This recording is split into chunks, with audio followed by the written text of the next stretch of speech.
It's Stay the Water. I'm your host, Dr. Eric Claville, where we bring movers, shakers, and policymakers to discuss issues that are important to you. Join us for part 2 as we take a closer look at restrictive laws limiting access to the voter block. Join us at 1 p.m. Sunday on WNSB Blazing Hot 91 on the campus of Norfolk State University, an initiative of the Center for African American Public Policy at Norfolk State University. If a natural disaster comes knocking, how prepared is your family? You can't just close the door on earthquakes, floods, or hurricanes and hope they go away. That's why it's important to make a plan now. Ready.gov/plan has the tools and tips you need to prepare your family for an emergency. So if disaster shows up at your doorstep, you'll be ready. Visit ready.gov/plan and make a plan today. Brought to you by FEMA and the Ad Council. Blazing Hot 91 is jamming the streets of Hampton Roads. This is why I love y'all. WNSB, Norfolk, Chesapeake, 91.1 FM and HD1. Blazing Hot 91. It seems like every time we open the news, voting rights are under attack. Well, here on Stay the Water, we're examining new laws that are restricting and also increasing access to the voter box. This is Stay the Water. I'm your host, Dr. Eric Claville. Stay tuned. We'll be right back in just a moment to look closely at this issue.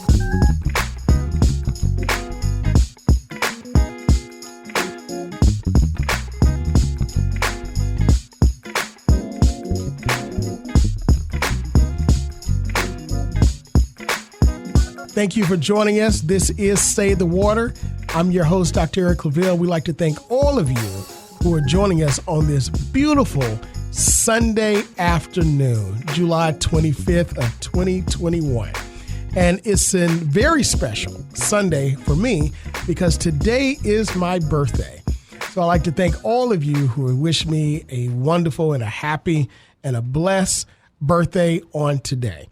Every day that I live, every birthday that I see, I realize that it is truly a blessing to see yet another birthday. So thank you so much. I'd like to also welcome you to WNSB Blazing Hot 91 here on the campus of Norfolk State University, home of the Spartan Nation. We have so many proud Spartans all over the country and the world that support their university at the drop of a dime. And we thank you so much for your support because without you, we wouldn't be here today. We're examining new laws that are restricting access to the voter box and also opening up access to the voter box. This is part 2 of us delving into this very important issue. Last week, and you can go back and listen to it if you didn't join us live, we took a look at laws that are currently being passed in this legislative sessions all across the country. As a matter of fact, believe it or not, but according to the Brennan Center, and we delved deep into this last week, right now there are over 389 bills making their way through legislatures in 48 states in the Commonwealth. In the United States of America, that are limiting or restricting the right to vote. That's right, 389 total bills. Right now, as of June 2021, we have 17 bills, 22 bills and 28 new laws in 17 states that have been enacted so far, restricting the access to vote. That's 28 new laws restricting the access to vote already as of June 2021. And keep in mind that we still have legislative sessions that are waiting to come into session. When we take a look and we talk about the right to vote, this is something that, as African Americans, we know it's been a fight since the inception of the country. I want to take a look and delve into the more into the 1965 Voter Rights Act and what has taken place since then. I know last week we talked about and looked at the legislature, but we're going to look at the courts and find out what Congress is doing now and extraordinary steps that legislative bodies are taking. But let me give you just a recap on how egregious some of these laws are.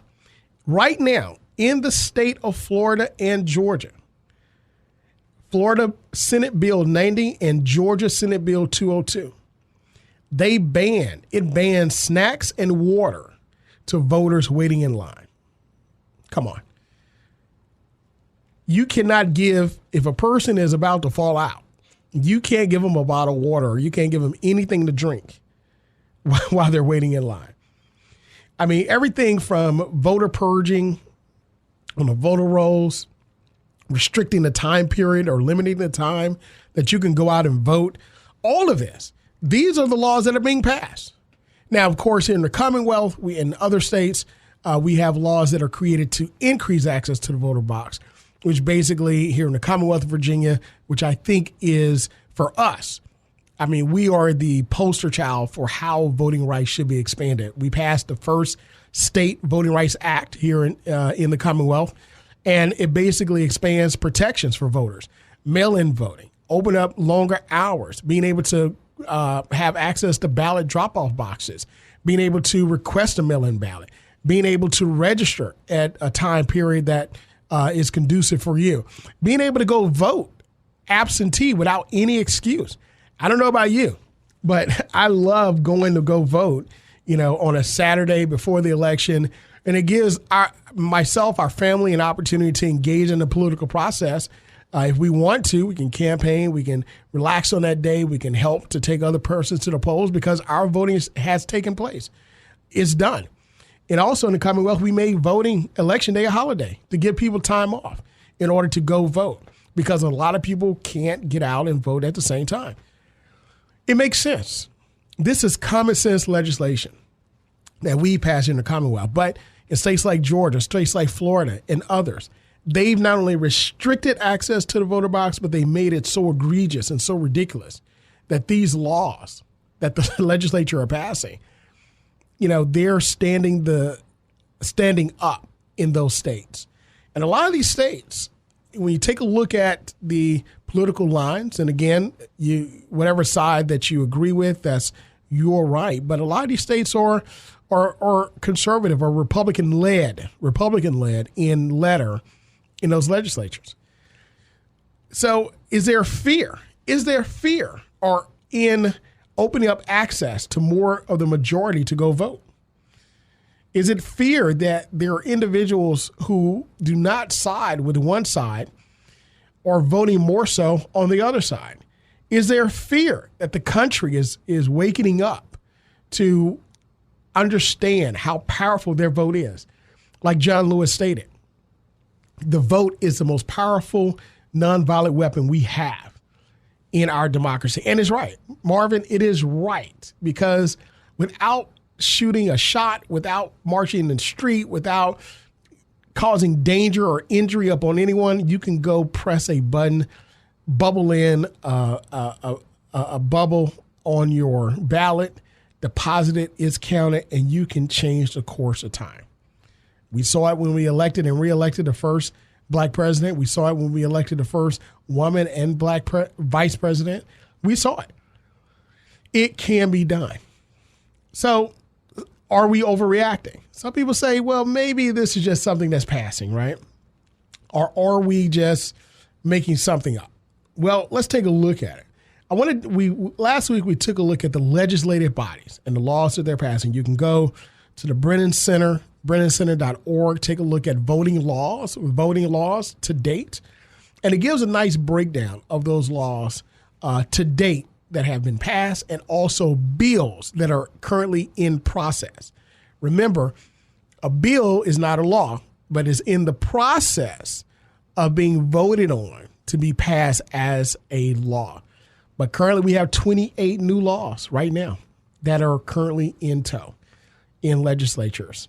So if you don't want snacks and water to be banned in your locality, in your state, make sure you talk to your legislators and let them know, hey, this is egregious. This is absolutely egregious. But Marvin, it's not just being fought in the legislatures, but it's also being fought in the courts. So for those individuals that believe that we're overreacting, let's take a closer look at this. This summer, the Supreme Court dealt a major blow to voting rights when the state of Arizona restrictions on voting were actually upheld by the U.S. Supreme Court. Now, what type of restrictions were actually upheld, right? So what happened? At 6-3, a 6-3 vote, and this broke down what we call ideological lines. The 6 conservative justices on the bench voted for upholding these Arizona laws that restrict access to voting, and the 3, what's called the liberal side of the bench, voted to strike it down. So here's what happened. At issue were 2 Arizona laws. Now, keep in mind, these are laws that were passed in the state legislature after the elections. And what happened was one actually banned the collection of absentee ballots by anyone other than a relative or caregiver. And the other law threw out any ballots cast in the wrong precinct. So let's break that down. If you have a ballot under Arizona law, an absentee ballot, it cannot be collected by anyone except a relative or a caregiver. Well, what if you're a retiree and you have relocated to the state of Arizona, which a lot of people are doing? You vote absentee and, you're in a retirement community and your friend says, hey, I'll take your ballot. I'll take it down and drop it off. They're not a caregiver. You're in an active community, 55 and over. They're not a relative because you're retired. It's a friend of yours. That's illegal under Arizona law. So that means that that ballot doesn't count. That ballot does not count. Well, I'm not sure of the any type of penalty, but that we know that ballot is invalid. Now, here's what happens. What happens is this law is targeted at individuals who go around helping to register people to vote. It targets them from collecting those absentee ballots and delivering them to the clerk of court's office. That's who it targets. So if you have new voters that are being registered to vote, and it says, okay, we'll register to vote and we'll come back. You can vote absentee. Here's the ballot. And they vote, they seal it, they put it in the envelope, and that poll worker or what we call a canvasser, a person canvassing for votes, they collect it and they drop it off. Can't do it. That's who it's targeting. So new voters primarily. And then the other law, it throws out any ballots cast in a wrong precinct. So let's just say you go to a precinct in an area that you are registered to vote, and let's just say you're supposed to vote at this school. And we'll use a school for designation because most people go vote at their school. That's in their community. You go vote at that school that's designated your voting place, but you moved and there's another address that's listed that you're living at, and you go there, but it hasn't changed on your voter roll, and you go vote at the voting place in your new neighborhood. Your vote is cast, but it's cast in the wrong precinct. Therefore, they throw it out. Well, that vote usually should be counted in another precinct or counted overall, right? But if it's cast in the wrong precinct, then it is thrown out. Now, a federal appeals court, so the legislature passed this law in Arizona. Of course, it was challenged, and a federal appeals court struck down both provisions. And they ruled that they had an unequal impact, these laws, an unequal impact on what's called minority voters, and that there was no evidence of fraud that would have justified their use. So basically, the creators of these laws are saying, listen, we're giving access. We're stopping fraud from happening. Even though they didn't present a credible evidence of fraud, they said we're stopping fraud from happening. Well, if there's no evidence of fraud in this process, then why are you passing a law to create an extra burden? That's what the federal appeals court was saying. Well, what do you know? The Supreme Court reinstated those state laws. It was appealed. And it went back up, and it was upheld actually reinstated by the U.S. Supreme Court on 6-3. And this is what was declared.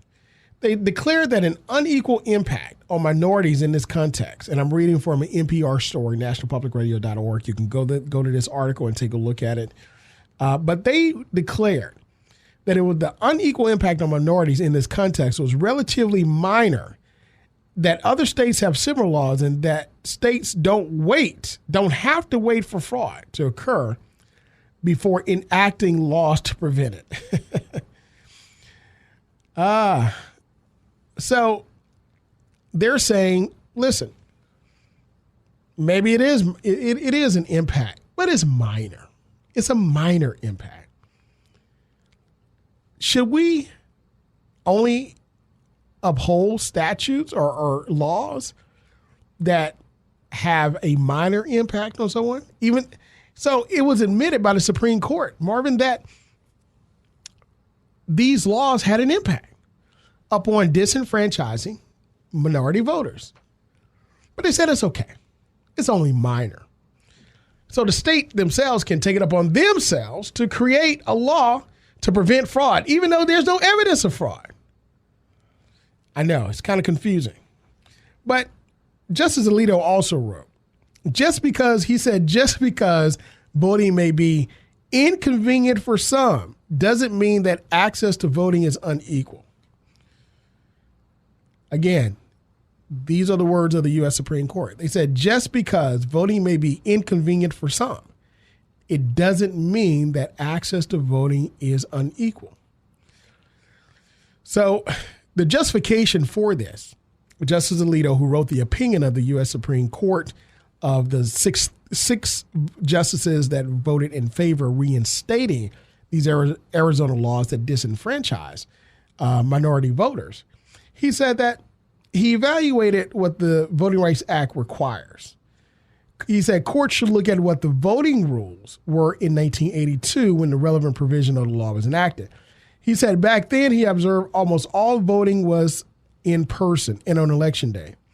And he said that the mere fact that there is some disparity in impact does not necessarily mean that a system is not equally open or it does not give everyone an equal opportunity.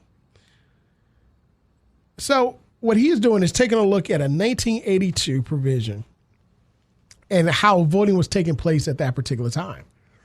But we understand that during that time period, we're looking at persons voting on election day, right? But now individuals are mail-in voting. Some states are using electronic voting.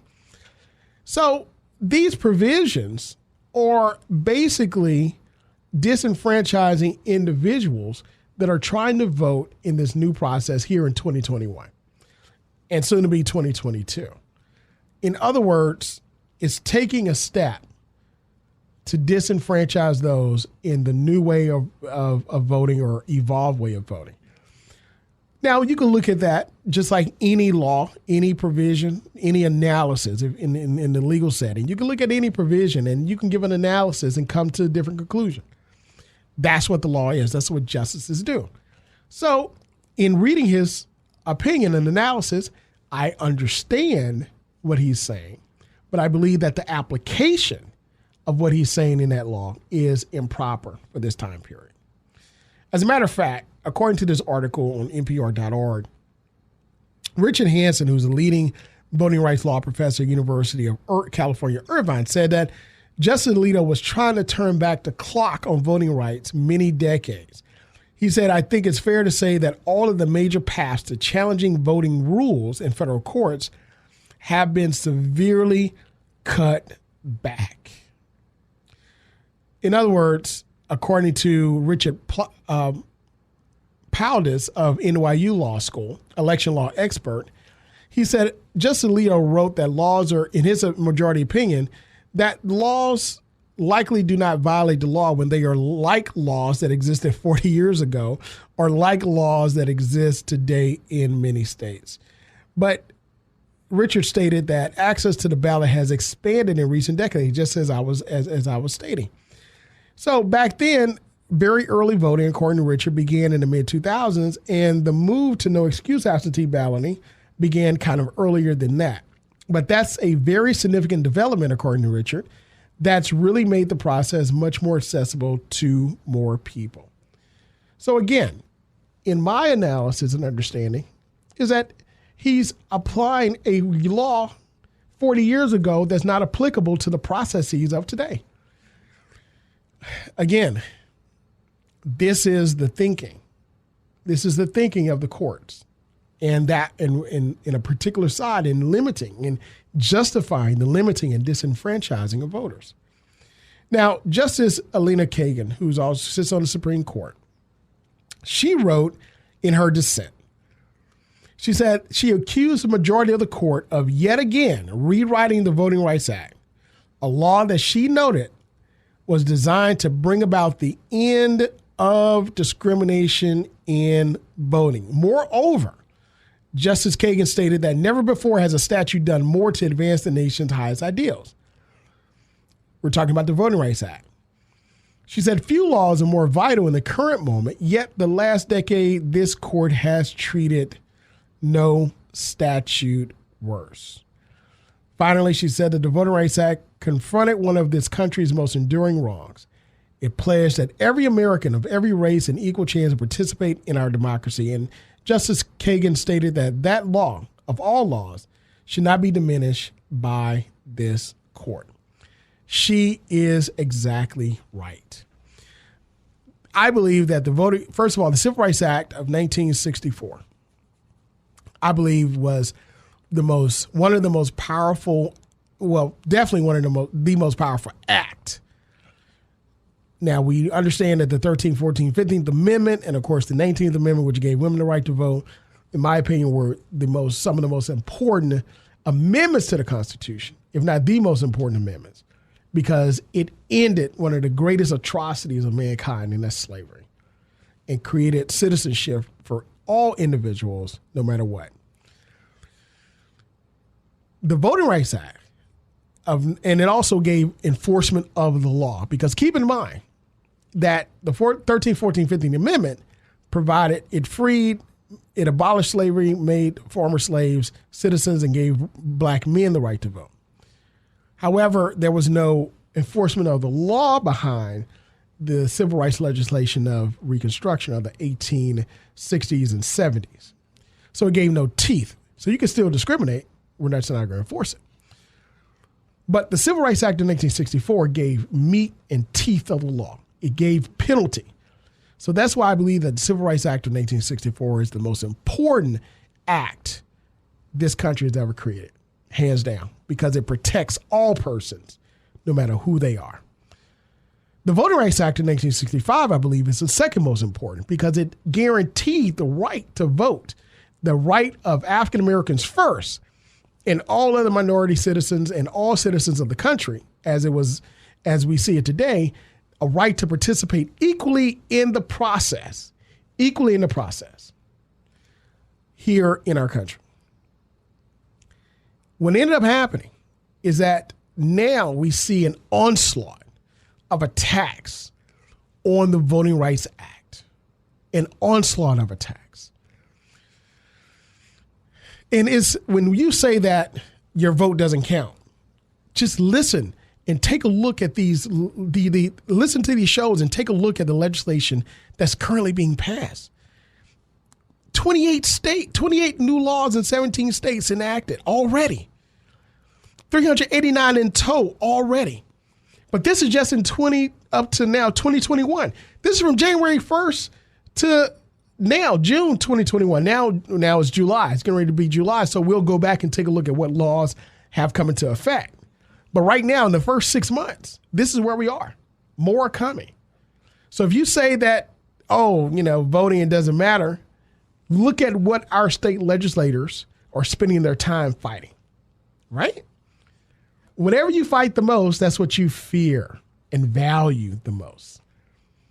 Whatever you fight the most, that's what you value and fear others may have the most. Take a look at it. So when we say it doesn't matter, it matters.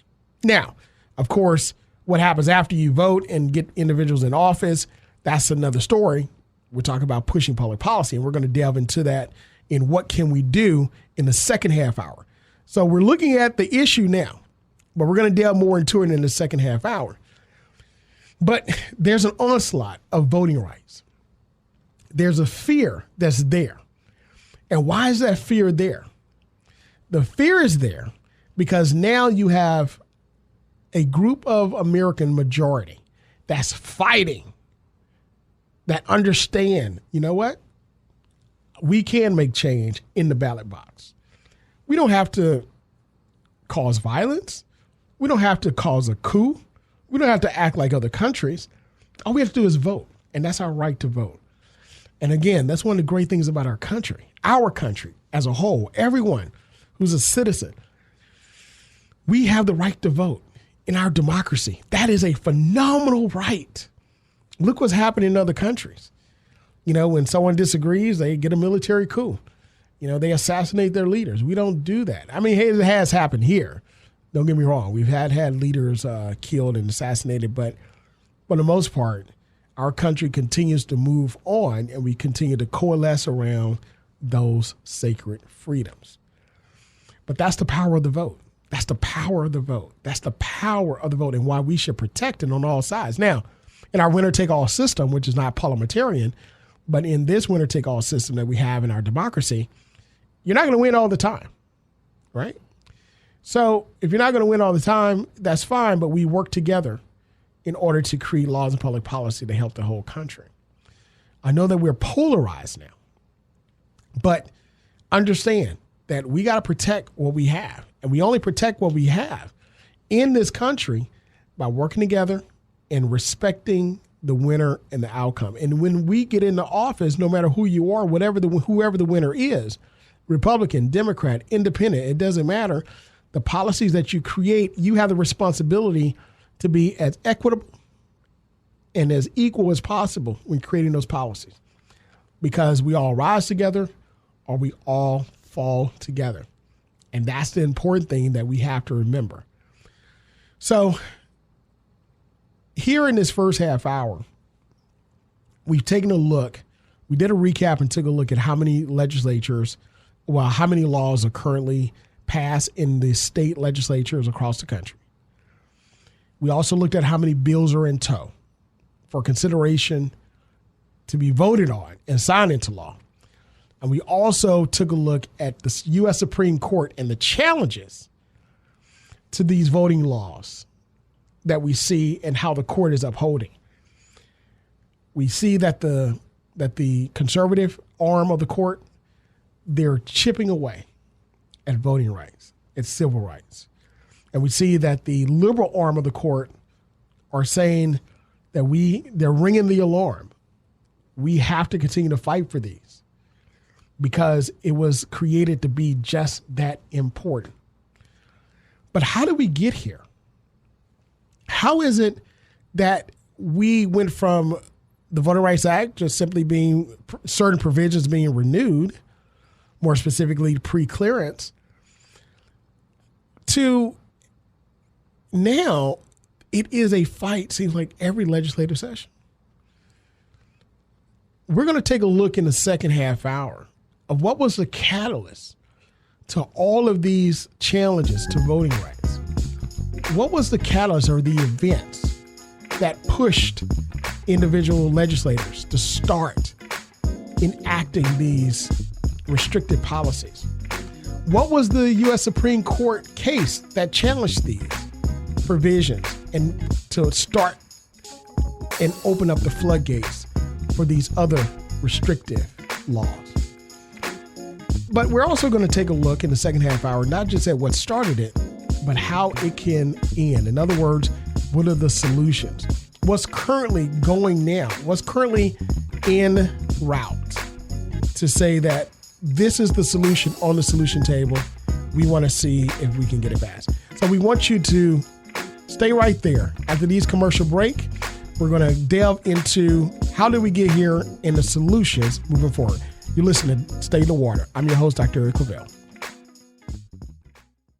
Blazing Hot 91 thanks everyone for participating in our contest and promotions. All contestants must be 18 years old or older to enter and participate. Only one winner per household per 30 days. All contestants are subject to be recorded for airplay. Winners are subject to be photographed for station promotional use. Prizes must be picked up from Blazing Hot 91 studios on the campus of Norfolk State University during normal business hours, Monday through Friday, unless specified, to go to will call at the venue. Blazing Hot 91 reserves the right to substitute prizes for contest discrepancies. Blazing Hot 91 is not responsible for cancellations. Contests shall be governed by and construed in accordance with the laws of the Commonwealth of Virginia. Full contest rules can be found for all our contests at wnsbonline.org. Blazing Hot 91 thanks everyone for participating in our contest and promotions. Hi, this is Johnny Walker. Join me for the heartbeat of women in music, Women Who Jam. It's all girls, all women, all good. Sundays at 2 p.m. on Blazing Hot 91. Saturday workouts. Hey, girl. Hey, what's up? You almost done? About 2 minutes or so. Meet you outside? Then brunch. See you there. Getting back to the moments we miss starts with getting informed. Get the latest info about COVID-19 vaccines at getvaccineanswers.org. It's up to you. Brought to you by the Ad Council. It's summertime, and the blazing hot 91 days of summer is heating up with prizes and surprises from area businesses, tickets to shows and concerts, including a cash payout that's never been done in our history, making you a blazing hot winner. Caller number 9! Hey! Well, how would you feel if I told you that you are caller number 9? This is Jeremy. You caller number 9, Jeremy! I don't never win nothing on the radio. Hi, I'm Aubrey from Portsmouth, and I just won $91 cash from Blazing Hot 91. You can be the next big winner in the blazing hot 91 days of summer. Your opportunity can happen at any time. Keep listening all summer long for the blazing hot 91 days of summer. Blazing Hot 91. Welcome back. You're listening to Stay in the Water. I'm your host, Dr. Eric Claville. We'd like to thank all of you who are joining us on this beautiful Sunday, July 25th, 2021. And yes, it is a phenomenal Sunday, even more so than all other Sundays, because today is my birthday. That's right. I'd like to thank all of you for your birthday wishes that you provided. Again, it is a blessing to see yet another birthday. Every day I wake up, it is truly a blessing, especially all that we've gone through. So I thank God for all that he's done for us, for me, and I'm excited to see what he continues to do. So thank you so much for your well wishes. So for those of you that have been listening to us, we are picking back up at part 2 of our closer look, examining new laws restricting access to the voter box and giving access to the voting box. So what we did last week, we took a look at the legislature across the country, and we took a look at new laws that were being enacted to restrict voting rights. And we also took a look at laws that are being enacted to give more access to the voting box. Yes, the fight for voting rights is real. For those of you that don't believe it, just take a look at how many bills are in tow right now. 389 bills currently in tow as of June 2021. 28 new laws restricting access to the voter box just in the first 6 months of this year. And we're still waiting on legislative sessions to come into play.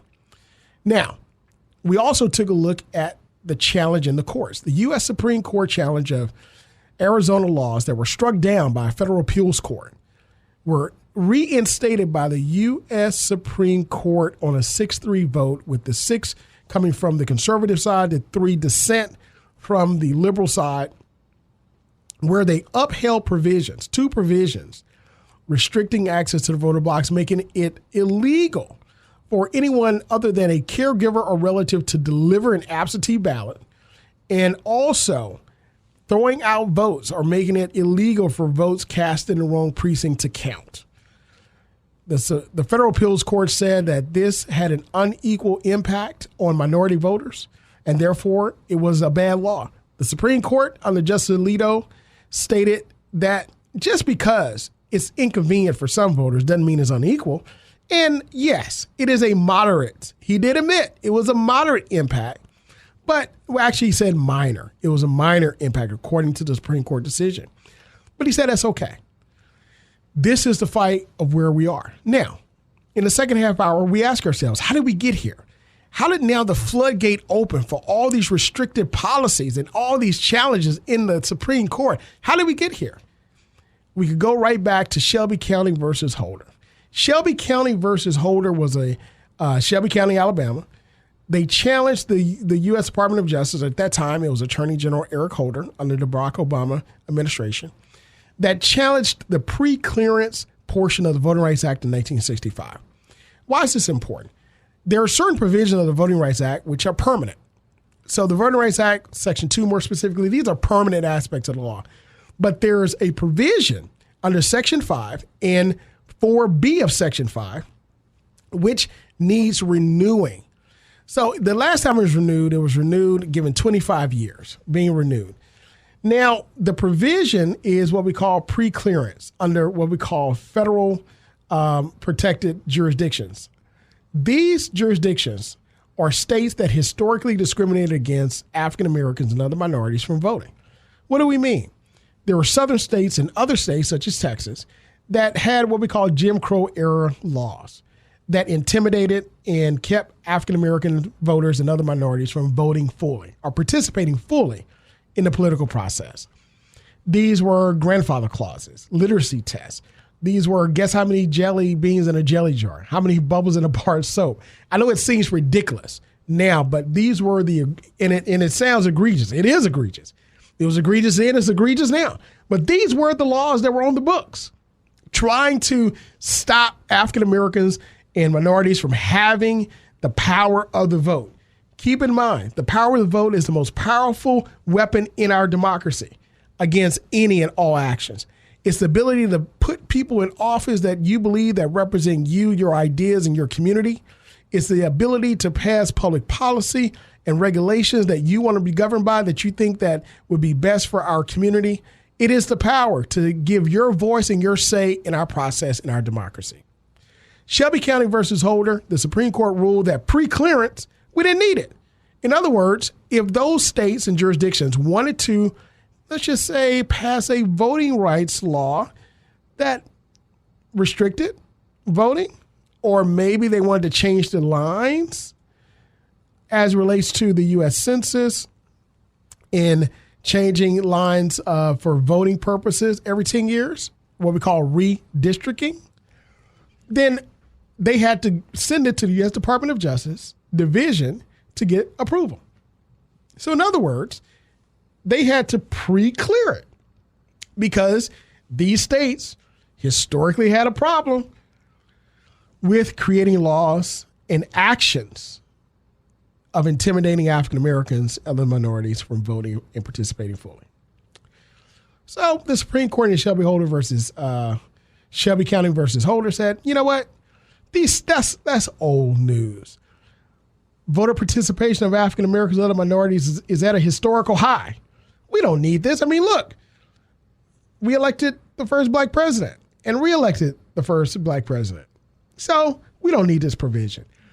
The very moment after that decision was given, the ink wasn't even dry. It wasn't even printed. It was released, of course, online. It wasn't even printed in law books yet.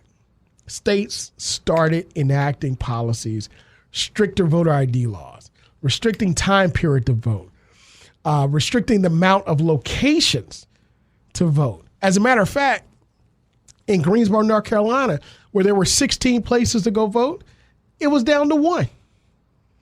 Right? Is that helping people to vote? No. That's restricting people to vote, hurting people to vote.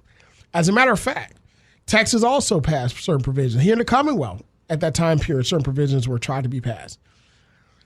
The Fourth Circuit Court of Appeal, the law that restricted voting rights in North Carolina under Governor Pat McCrory at that time period, was challenged, and the court struck it down, the Federal Circuit Court. The Fourth Circuit located downtown Richmond, which encompasses in the Fourth Circuit North Carolina and Virginia and several other states.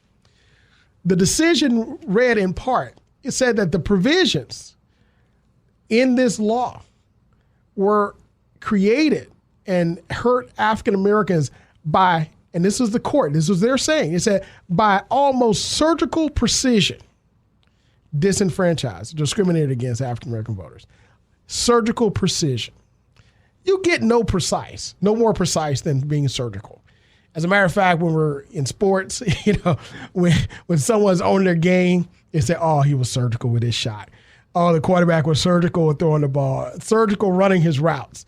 In other words, it's the highest designation that we give to something of being targeted. Because as a surgeon, you got to be targeted, right? You got the knife in your hand.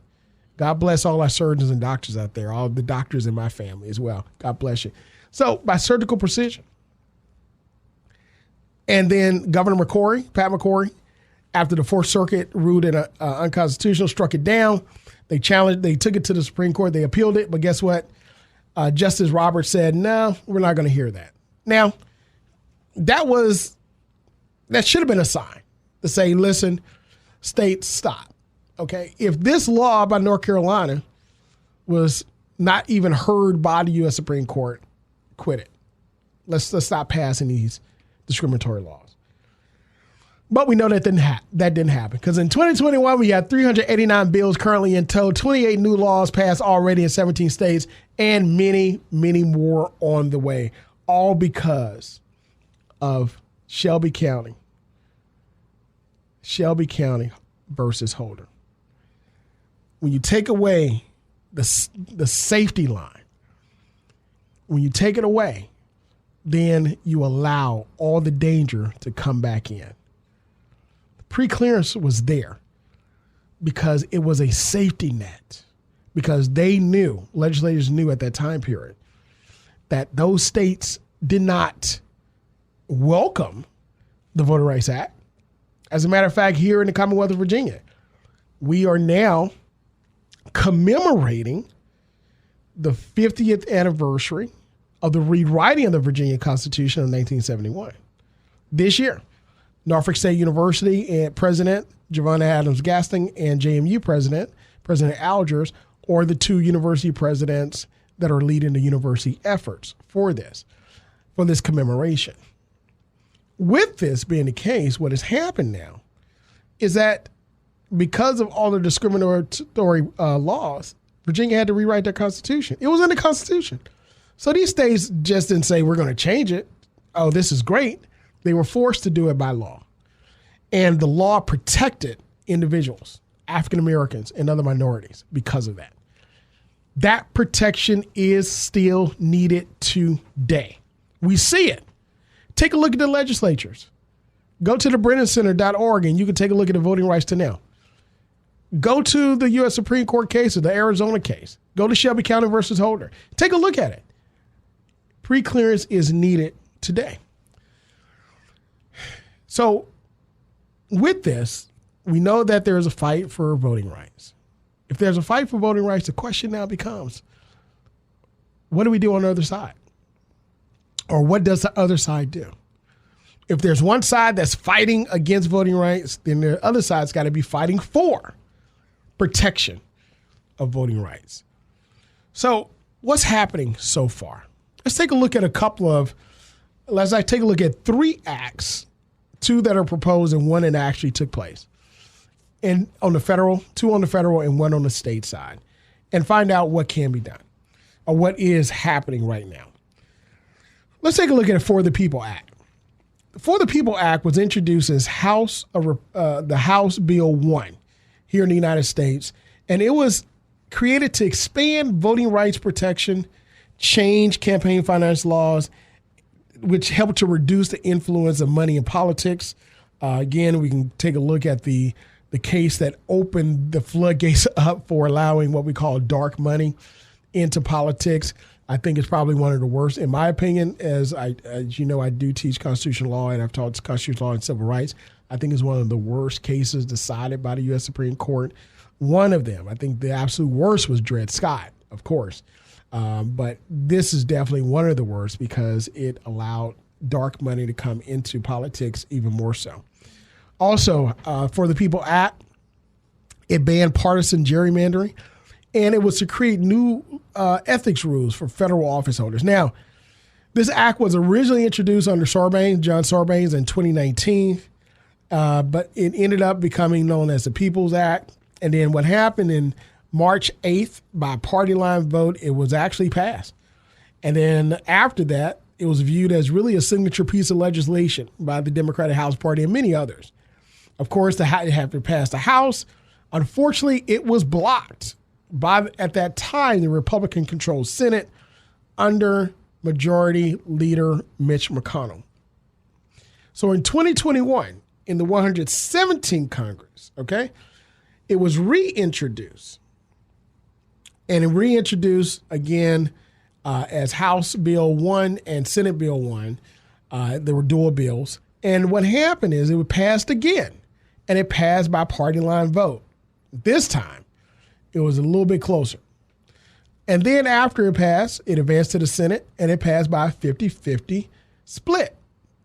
And, of course, Vice President Kamala Harris holding the tiebreaker vote.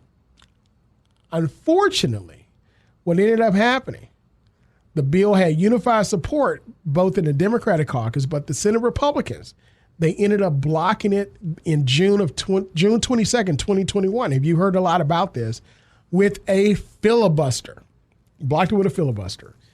So therefore, it failed to obtain the 60 votes needed to invoke a cloture, which basically after a party vote of 50-50, you stop. You can't have a filibuster.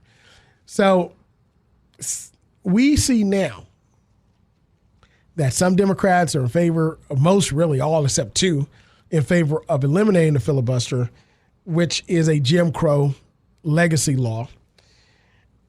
However, you do have some, and of course, even the president, President Biden, expressed trepidation with or some opposition with eliminating the filibuster. So, where are we at?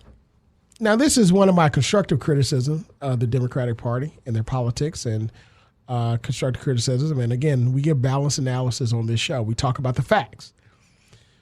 When it was time to approve Supreme Court justices, Mitch McConnell, who I call Justice McConnell, he said, I don't care about tradition. I don't care about the 200-year tradition that we have of having 60 votes.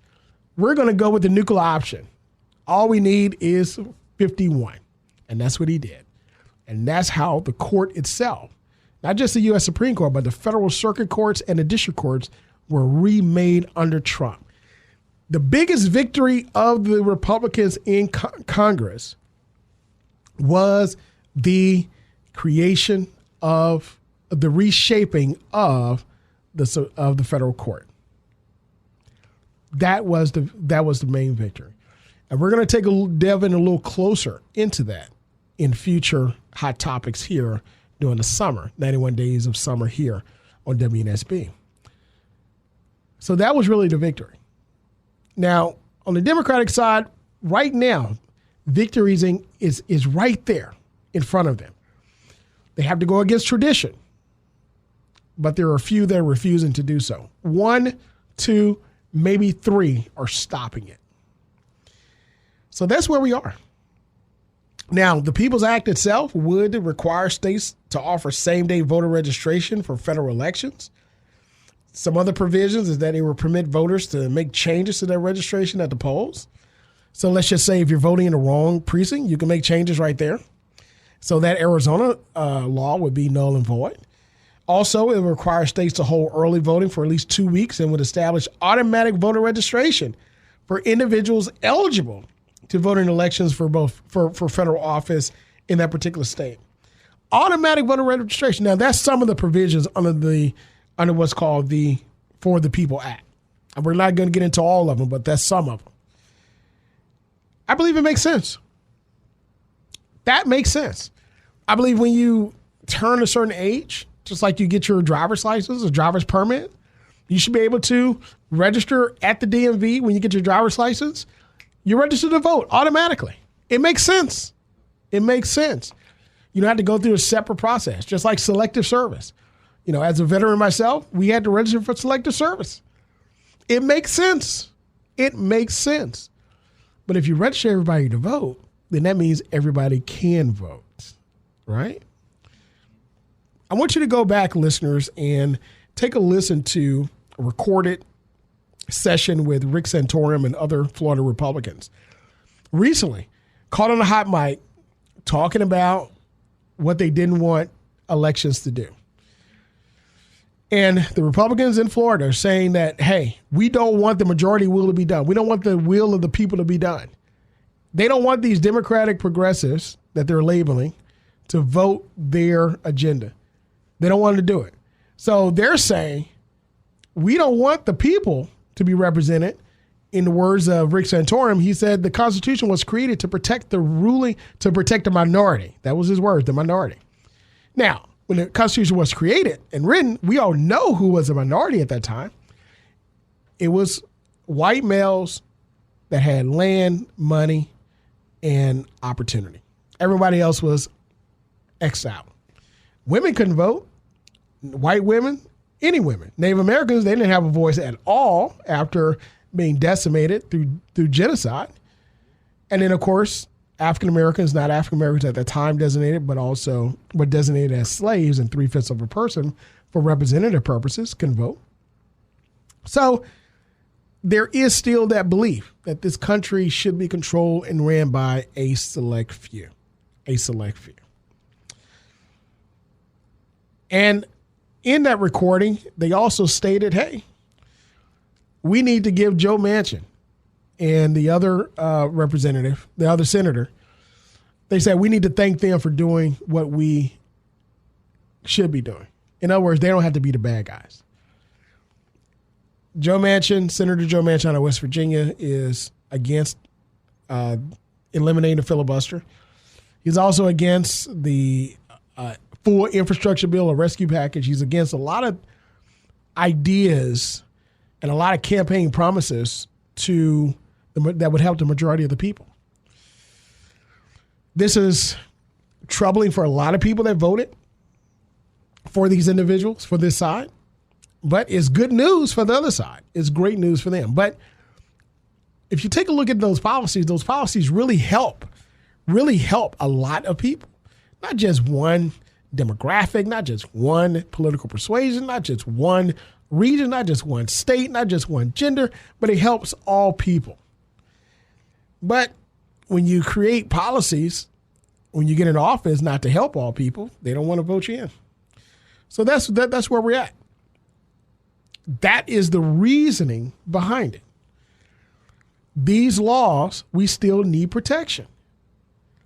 When pre-clearance, Shelby County versus Holder, it opened up the floodgates, the absolute floodgates, to allow these type of restrictive policies to come in. Now, let's take a look at what can be done or should be done for this. This is the other Voting Rights Act or federal act proposed on the federal level. Now, keep in mind, I said proposed. So we have two acts that are proposed we're reviewing and one that actually passed. So on the federal level, the John Lewis Voting Rights Act, named after the late John Lewis, is also known as House Bill 4. It was proposed legislation would restore and strengthen parts of the Voting Rights Act of 1965. Certain portions, which were struck down in Shelby County versus Holder in 2013. And it also would bring back Voting Rights Act 1965 requirement that certain states pre-clear certain changes, the pre-clearance provision with the federal government. This is restoring what Shelby County versus Holder eliminated. Now, it also, of course, ruled that many states allow many states to begin putting new restrictive laws in regarding the right to vote. Texas announced it put in place stricter voter ID laws less than 24 hours after that decision, and many, many others. We talked about that. The House bill in North Carolina was House Bill 589 for the strict ID requirement and eliminate same-day voter registration, shorten the early voting period. and many, many other restrictive policies. The John Lewis Voting Rights Act would prevent more restrictive laws from being passed without being pre-cleared first. In other words, it'll be necessary for it will be necessary for states to go to the U.S. Department of Justice first. This is what it would do. But the Supreme Court tried to make it harder. They tried to say, hey, you got to come up with a new formula in order to create this pre-clearance. Well, that's what the John Lewis Voting Rights Act does. It creates that new formula. It restores and strengthens the pre-clearance provision of the Voting Rights Act of 1965. Again, raising that wall of protection against the flood of restrictive voting rights bills. That's what the John Lewis Voting Rights Act would do. Again, it is proposed. Again, it is still waiting. It is not law just yet. Again, the For the People Act itself is something that was voted on, but it was blocked. It was blocked by the Senate, Republican-led Senate. This is something that, again, we got to take a look at and ask ourselves, why is voting rights so important? Why is this fight so important? It's still there. It's still there, waiting. It's still there. So, on the federal level, these laws, these acts have not been passed. But on the state level, one has. And yes, Virginia approved its own Voting Rights Act in the last legislative session. So Virginia itself became the first state in the South to create its most comprehensive bill protecting the right of individuals to vote. It's that type of legislation that inspires and pushes for the John Lewis Voting Rights Act, that pushes for the People Act, What happened is that this particular bill protects voters, minority voters, from their vote being diluted. It protects the integrity of what the Voting Rights Act of 1965 was created to do. It protects all Americans from going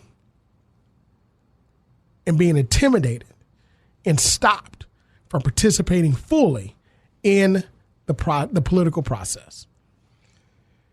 Now, keep in mind, the Commonwealth of Virginia was a part of that very racist, that very terrible past in many actions of our country. But we as a Commonwealth elected people to come into office to say, you know what, for this particular area of voting, this particular area of various rights, what I call human rights, or what we call social justice, and many other provisions, but more specifically, we're talking about voting here. They say we're changing, we're turning the wheel back, the clock back. And this is what progress looks like. Now, should other states follow? If other states don't follow, what happens? Let's take a look at the state legislature, what they did, the Democrats. Because Texas was about to implement restrictive laws and there was nothing else they could do, they left town. They went to D.C. and they said, we need help. Please pass the John Lewis Voting Rights Act. Please pass the For the People Act. Pass these provisions, putting pressure on our elected officials so that they don't have to leave the state. Governor Greg Abbott said that he'll basically call another special session. And will the Democrats lead the state again? We'll see. 'But see. But that's the only card they have to play. That's the only thing that they can do. But here in our great Commonwealth, we have common sense legislation, not to just help one side, not just help one group, but to help all individuals in our Commonwealth live the American dream. Well, you hear the music, I hear it too. Once again, thank you for spending this 1 hour of your time with us to talk about these very important issues about the fight for voting rights, where we examine new laws and old laws, new laws that restrict access to the ballot box, but also new laws that are giving us access to the ballot box. That's what it's all about, getting the facts, understanding what's out there, and making an informed decision. But you can join us again next Sunday here on Say the Water, where we bring policymakers, movers, and shakers to you to discuss issues that are important to the community. We want your voice to be heard. We want you to be able to participate in this great system. Because without you, there is no us. I want to thank you again, all of you, for the birthday wishes that I've received. We'll see you next week here on Say the Water. God bless.